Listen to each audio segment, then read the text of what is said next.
네, 할렐루야. 우리 에스더서를 보시면은 이게 전부 10장인가요?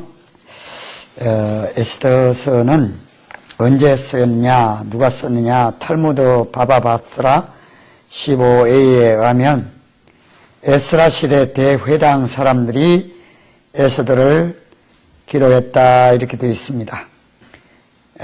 그리고 요세푸스라고 하는 사람은 자기의 책 고대기에서 모르드게가 썼다 이렇게 했습니다. 누가 쓰는지는 잘 모른다 그 말입니다. 이제 이 에스더서의 역사를 보면은 세렉세스 그 왕 때의 일인데, 세렉세스는 아수에르 왕이라고 불리는 사람이에요. 세렉세스. 이 왕은 이 아닥사스다 그 이전 왕이죠. 이게 에스더 이게 아하수에로 왕이고, 이게 아닥사스다 왕인데, 이 아버지고 아들이잖아요. 이때 에스라 느헤미야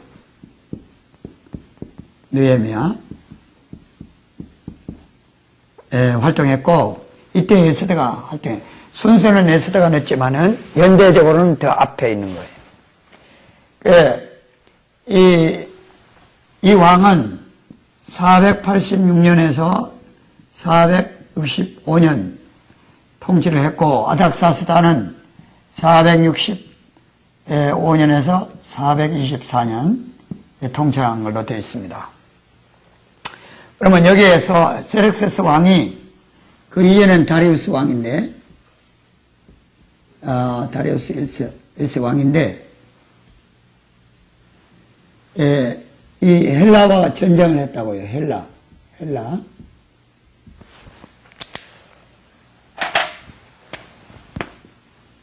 그리고 이 아수르 왕도 역시 전쟁을 했어요. 480년, 한 3년, 483년에서 480년인가? 하여튼 이때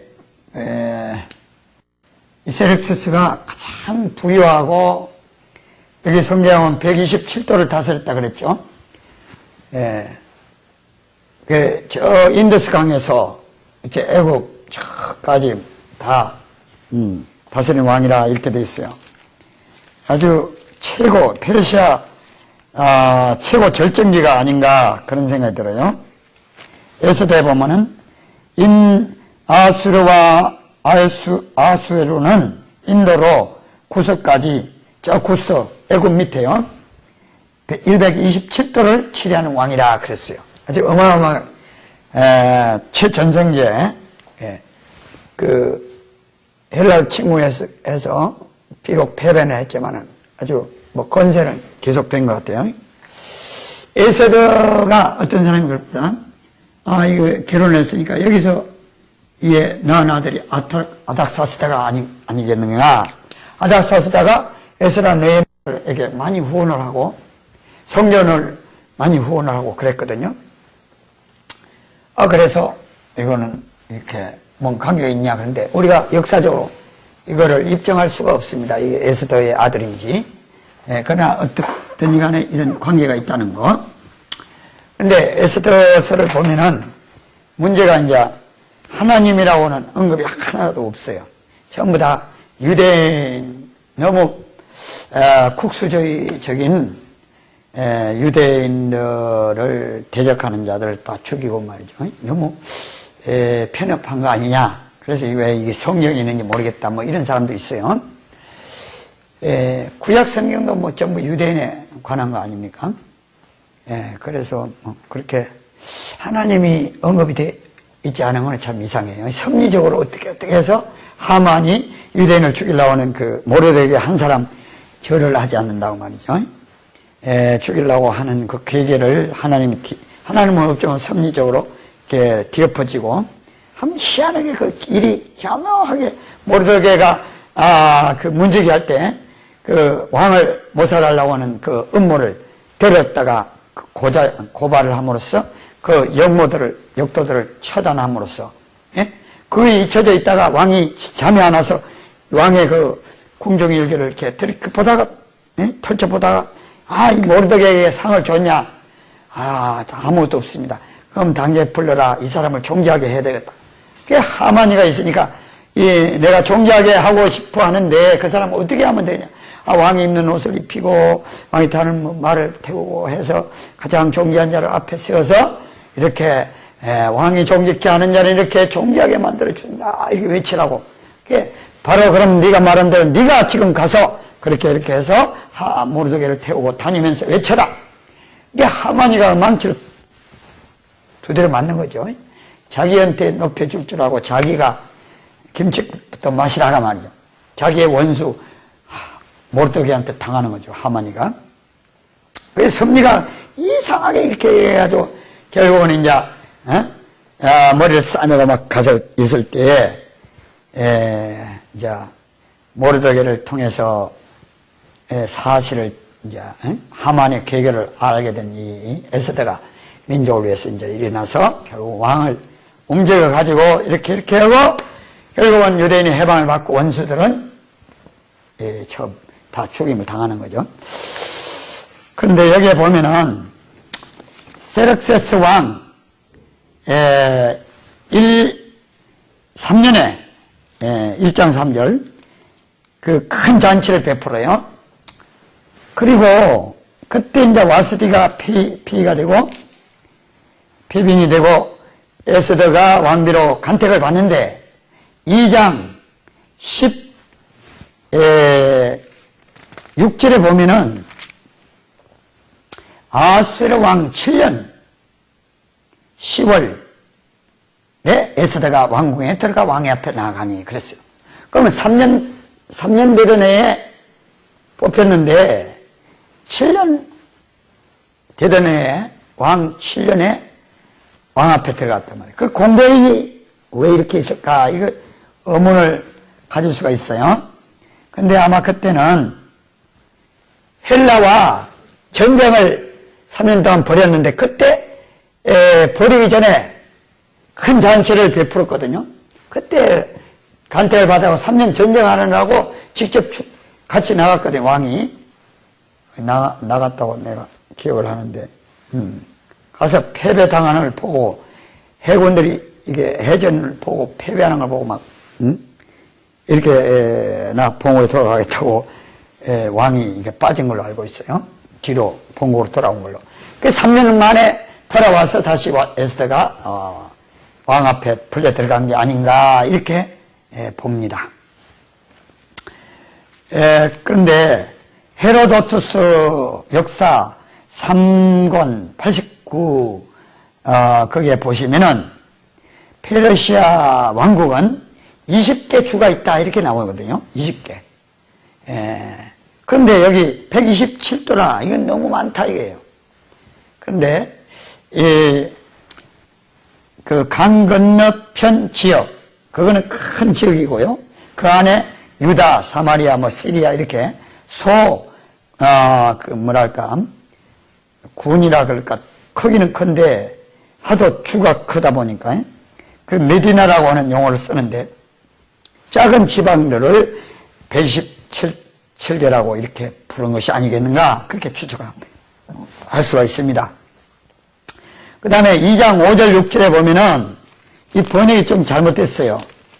그게 뭐라고 되어 있는가 하니까 에스더 2장 5절 6절에 도성수산의 한 유대인이 있으니 이름은 모르드게 저는 베냐민 자손 기스의 정손이요 시므의 손자 야일의 아들 기스라고 하는 사람의 정손이다 이렇게 나왔거든요. 기스 이거는 이세가 아니라 누구죠? 사울왕의 그 아버지 기스하고 다릅니다.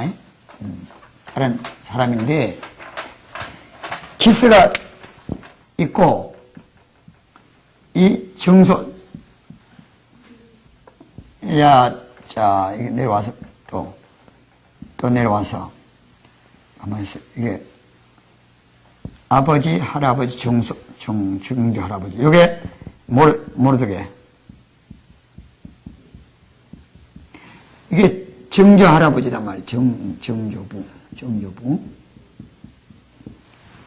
그런데 이게 모르드게가 6절에 보면은 전에 바벨론 왕 느부갓네살 예루살렘에서 유다 왕 여고냐와 요야긴을 말합니다. 597년의 일인데 백성을 사로잡아 갈 때에 597년에 모르드게도 함께 사로잡혔더라 그랬어요. 그러면 자 보세요. 597년에 사로잡혔다 그랬죠. 그러면 지금 500이 아니라 400 지금 80년 경인데 지금 에스더서의 사건이 그러면은 이게 어떻게 되는 거예요? 적어도 한 117세가 되는 거예요. 117 10살이라고 해도 그때 끌려갈 때 10살이라고 해도 127세가 되는 거예요. 127세가. 그럼 이게 좀 안 되잖아요. 그래서 이게 뭔가 역사적으로 신빙성이 없다 에스더서는 그게 아니라 신빙성이 없는 게 아니고요. 2장 6절의 원문을 보시면 이게 이제 아세르라고 그러는데요. 아세르라는 거는 이거는 관계대명사를 말합니다.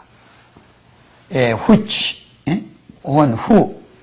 그러니까 이 관계대명사의 선행사를 이 기스로 보는 거예요. 기스로. 모르드게가 사로잡혀간 게 아니고 그 정조부 할아버지가 사로잡혀갔다 이거예요. 사로잡혀 왔어요. 그 모르드게는 그 사로잡혀갈 때 그게 그때 있었던 게 아니고 그 후에 여기 페르시아 와서 태어났다 이렇게 볼 수가 있는 거예요. 그래 이게 간단하게 원문을 보면은 번역을 그렇게 모르드게가 끌려왔다 이렇게 하지 말고 기스가 그때 끌려왔더라. 6절에 그렇게 번역을 하면 문제가 싹 없어집니다. 간단해요. 그 다음에 헤로도투스 역사 384에 하면 페르시아 왕은 페르시아의 7 귀족들의 가문 딸들 중에서만 결혼을 하는데 헤로도투스가 그렇게 기록을 하는데 어떻게 에스더가 유대인으로서 결혼할 수 있냐? 이게 역사적일 수 없다 그래요. 그러나 다리우스 1세하고 그 다음에 셀렉세스 아수르의 왕 이 사람은 7 가문 외에 다른 기수를 취하여 왕비를 삼았다는 기록이 있어요. 그래서 외에도 있단 말이에요. 외에도. 그래서 역사적으로 문제될 거 없어요. 그 다음에 페르시아 율법을 1장 19절 8장 8절에 보면은 1장 19절에 뭐라 하는가 왕이 선히 여기실진데 와서 뒤로 다시는 왕 앞에 오지 못하게 하는 조서를 내리되 바사와 메대의 법률 중에 기록하여 변형함이 없게 하고 그 후에 그 왕후의 위를 저보다 나은 사람에게 주소서 그랬죠. 그러니까 여기 페르시아 메대는 법을 한번 만들면 그거 못 고친다는 거예요. 왕이라도. 그런데 일반 역사, 세속 역사 책에는 그런 기록이 없어요. 그래서 이건 비역사적이다. 그렇게 생각을 했는데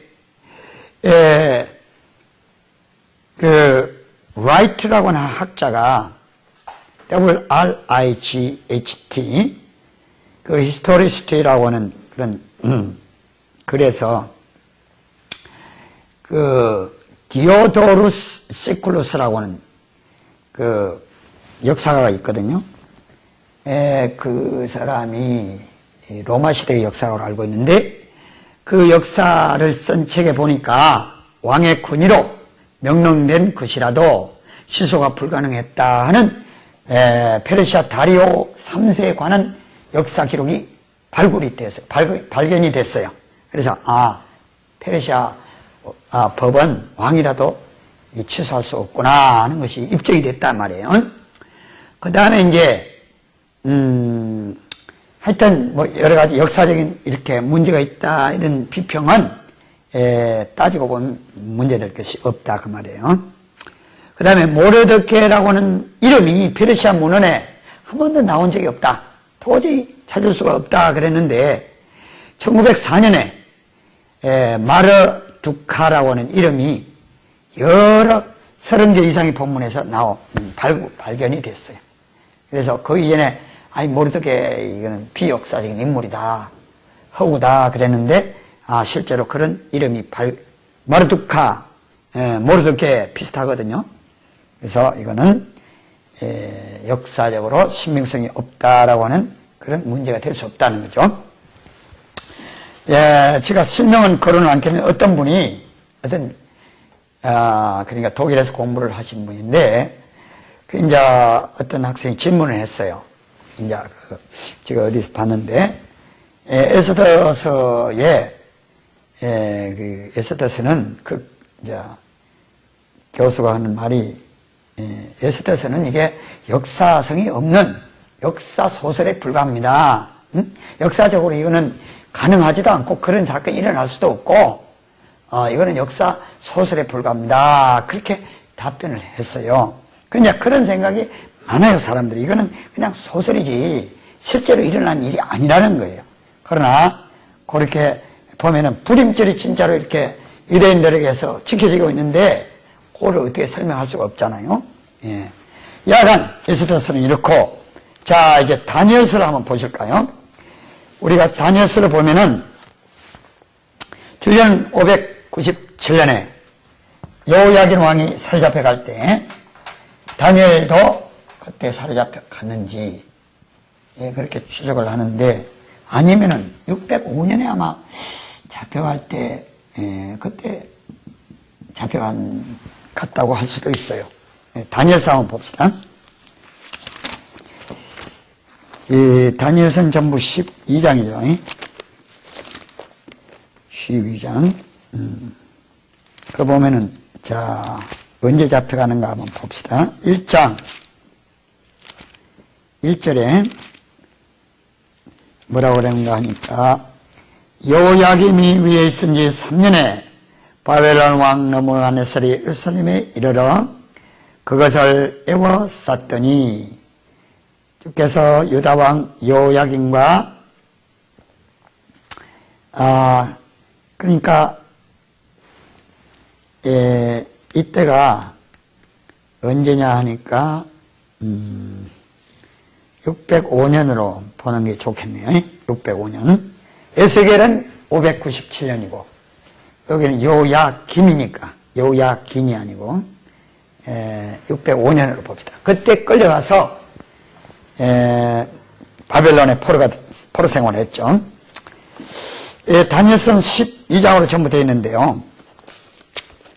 다니엘서 그 12장을 보시면은 이게 6장까지가 궁정에서 일어난 일이고요. 바벨론 궁정.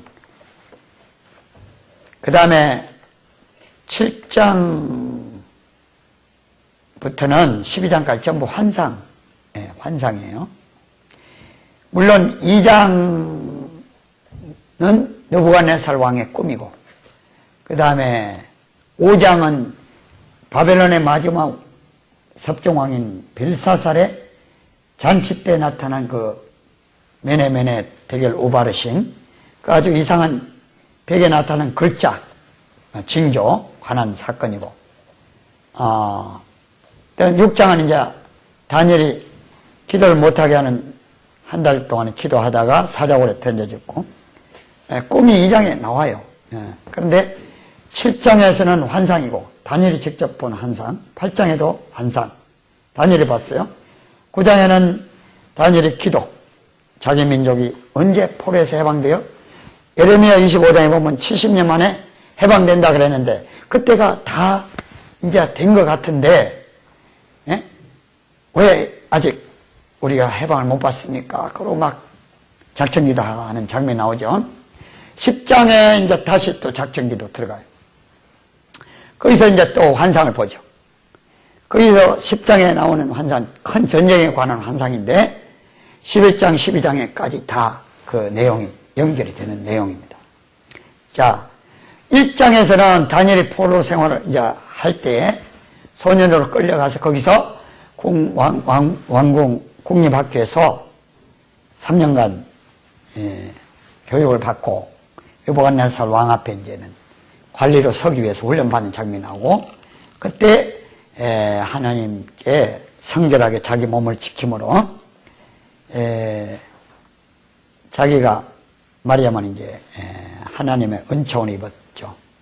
그러니까 하나님께서 은사를 주셨다면 은사, 이 은사는 꿈, 환상 이런 거를 해석하는 은사, 그리고 말하면 성령님의 각종 은사를 받은 것 같아요.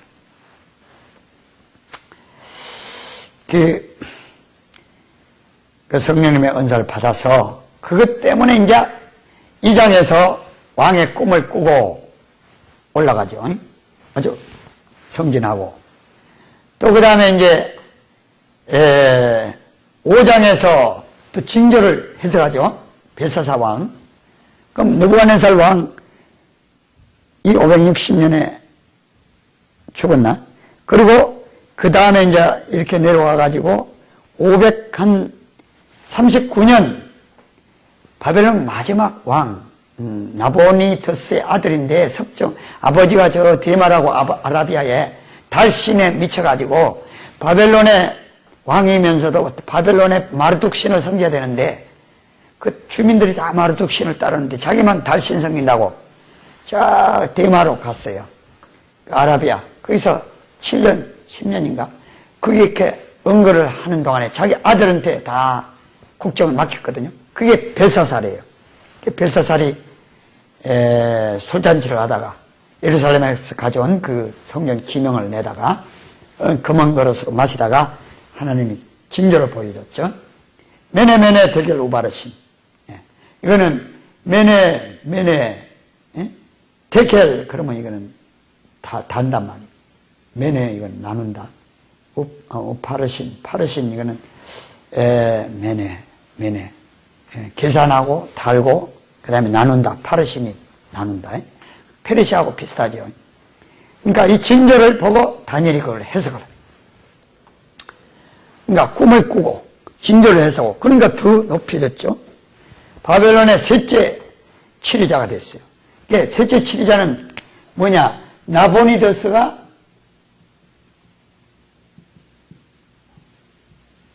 첫째고 왕이고 그 아들이 벨사살 둘째고 다니엘은 셋째죠. 이렇게 되는 거예요. 셋째 칠자가 됐어요. 그 징조를 해서. 근데 그날 밤에 바로 벨사살 왕이 바벨론에 함락되면서 페르시아군에게 죽임을 당합니다. 그리고 이제 바로 페르시아 시대가 되는 거죠. 그리고 6장에서는 이 모함을 받아가지고 다니엘이 사자굴에 던져지죠. 3장에서는 세 친구들이 믿음 정절을 지키다가 불구덩이 풀무불에 던져지고 그러나 기적으로 다 건짐을 입습니다. 이게 이제 6장까지 내용이고, 그럼 6장까지 일어난 일은 보면 전부 바벨론에서 궁중에서 일어난 일 아닙니까? 근데 이제 7장에 환상이 나오는데 7장의 환상은 뒤 짐승들이 바다에서 나오는 거예요. 바람이 확 불더니 그 바다에서 짐승들이 막 나오는 거예요.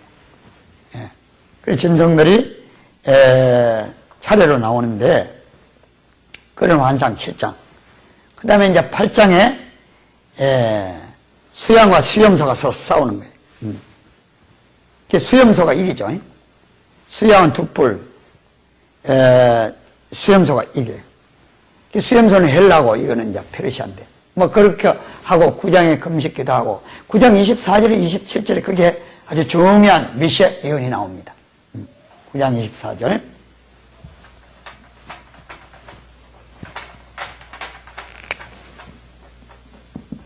(24에서 27) 11절에. 예. 메시아 예언. 이게 아주 핵심이에요. 예.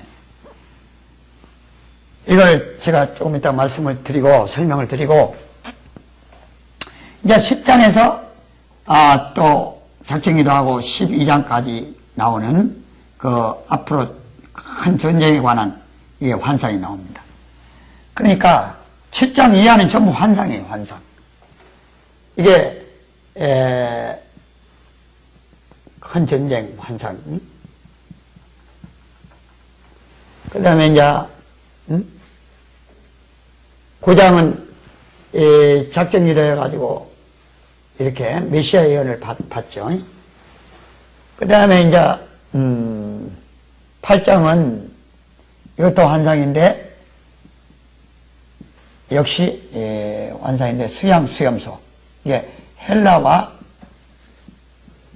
이게 메데 페르시아 이게 아주 중요해요. 메데 페르시아라고 하는 거하고 헬라가 전쟁하는 장면이다. 이게 8장 보면은 이게 7장하고 2장을 해석하는데 굉장히 중요한 암시가 되는 말씀이에요. 20절에 내가 본 바 두 뿔 가진 수양은 메대와 바사 왕이요. 예? 수양은 이게 수양으로 돼 있고 이게 이제 수염소단 말이에요. 수염소. 이걸 메대와 페르시아를 하나로 묶어가지고 수양으로 만들었어요. 수양으로 상징했어요. 그러니까 메대와 페르시아가 따로 연대적으로 분리돼서 존재하는 게 아니고 하나의 단위로 취급을 받는 거예요. 다니엘서에서 2장 7장을 해석하는데 아주 핵심적인 힌트를 주는 구절입니다. 이게. 그러면 이 9장 이거를 해석을 하기 전에 2장과 7장을 좀 말씀을 드려야 되는데 다니엘서는 언제 쓰느냐? 다니엘서는요 누가 기록했느냐? 다니엘이 썼겠죠. 그리고 이제 언제 쓰느냐? 다니엘이 살았던 주전 한 539년 그 사건이 있었으니까 한번 뭐 그가 죽기 전에 530년이나 520년이나 뭐 하여튼 그간에 썼지 않을까 그런 생각이에요. 근데 이제 비평가들은 요거를 완전히 전통적인 생각을 무시하고서 이 다니엘서는 마카비 시대 안티오코스 4세라고 에피파네스라고도 별명이 에피파네스 이건 헬라어로 하나님이 신이 드러난다 신현을 말하는 표현인데 안티오코스가 자기가 신이 사람이 된 존재라는 거예요. 신이라는 거죠 자기가. 그래 에피마네스 미친놈이다 이렇게 조금 바꿔서 부르기도 했다는데 아주 미친 짓을 많이 했어요. 미친 짓이라는 것은 유대인들을 완전히 안식일을 금지시키고 할례를 못 받게 하고 그 다음에 성전 안에다 제우스 신상을 세우고 헬라 사람이거든요. 이게 안티오코스가. 그러니까 마케도니아 알렉산더가 332년부터 이 중건동을 제패를 해가지고 이제 애굽부터 저 인더스 강 이쪽으로 페르시아를 대신해서 헬라가 들어섰잖아요. 그리고 이제 애굽에는 톨레미 왕조가 마케도니아 그 톨레미라고 하는 장군이 알렉산더 대제의 참모인 톨레미가 왕조를 세웠고 자기가 왕이라고요. 그 다음에 시리아 이쪽 동쪽으로 이 여기 팔레스타인가 이게 다 이거는 셀루쿠스 왕조가 들어섰어요. 그것도 이제 헬라 장군이 왕조를 개창해요. 그때 일어난 사건이 바로 다니엘서의 배경이 된다. 이렇게 이제 비평가들은 보는 거예요. 그렇게 보는 거는 이 팔레스타인 지방을 놓고 톨레미 왕조고 북쪽에 이 시리아 안티오코스 셀루코스 왕조고 서로 막 이 유대 지방을 집어삼키려고 굉장히 전쟁을 많이 했거든요. 그때에 안티오쿠스 4세가 이제 유대 지방을 점령을 통치를 하면서 유대인들을 굉장히 핍박을 했어요. 그때 사건이 바로 다니엘서 10장 이하에 여기 큰 전쟁, 남방, 북방 이런, 그 다음에 8장에 나오고 뭐 작은 뿔 이런 사건이 바로 안티오쿠스 4세 때 일어난 일을 기록한 것이다. 그러니까 한마디로 주전 164년에 이 책이 기록된 것이다. 이렇게 보는 거예요. 왜? 안티오쿠스 4세에 관한 기록이 여기에 자세하게 나와 있다고 보기 때문에. 그래서 이걸 그 당시에 이제 이렇게 핍박을 받다 보니까 마카비라고는 가문에서 들고 일어났어요. 그 형제들이 독립운동을 일으킨 겁니다. 그래서 마카비 시대라고 그러는데 그 사람들이 나중에 독립을 쟁취하고 하스모니안 왕조를 세워요. 그래서 주전 63년에 로마가 들어와서 지배하기까지 조금 이제 반짝 독립을 구가하기도 합니다. 다음 시간에 계속하도록 하겠습니다. 네, 수고하셨습니다.